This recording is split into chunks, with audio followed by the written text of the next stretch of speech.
In today's video, I'm going to teach you how to create Facebook posts in Canva. If you've ever tried to make a Facebook graphic and ended up with something that looks too crowded, poorly sized, or awkwardly cropped in the feed, you're definitely not alone. A lot of that frustration comes from starting with the wrong canvas size or trying to build everything from scratch. The good news is that Canva makes this process much easier when you set things up properly from the beginning. Start on the Canva homepage and head to the top right corner where you'll see the Create a Design button. Click that, then type Facebook post into the search bar.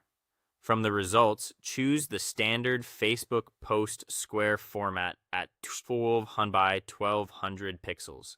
This gives you a clean, high-resolution canvas that's optimized for Facebook and helps your design display more consistently across desktop and mobile. Once your blank project is open, the next thing you want to do is turn on visual guides so your content stays safely inside the frame.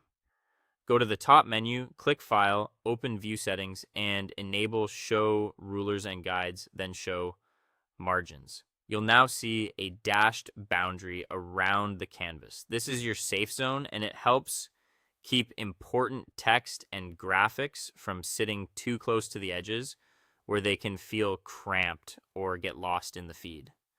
Now it's time to choose a template. On the left side of the screen, click into the Design or Templates section.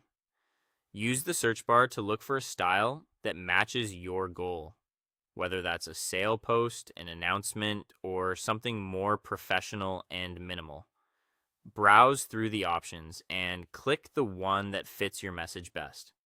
This instantly places the template onto your canvas and gives you a strong visual starting point instead of designing every element manually. Next, update the text so the post communicates clearly and grabs attention.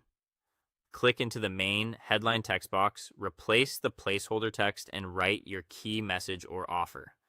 Keep that headline bold, easy to scan, and fairly short so it has impact right away.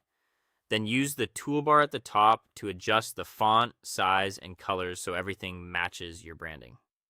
For supporting text, keep it neatly arranged underneath the headline so viewers can follow the information naturally from top to bottom. Before exporting, take a final look over the whole design. Make sure your spacing feels balanced, your text is readable, and nothing crosses outside the margin guides. When everything looks good, go to the top right corner, click Share, then choose Download. Set the file type to PNG for crisp image quality, keep the export settings high quality, and click Download to save your finished Facebook post. And that's it. Thanks for watching, and I'll see you in the next.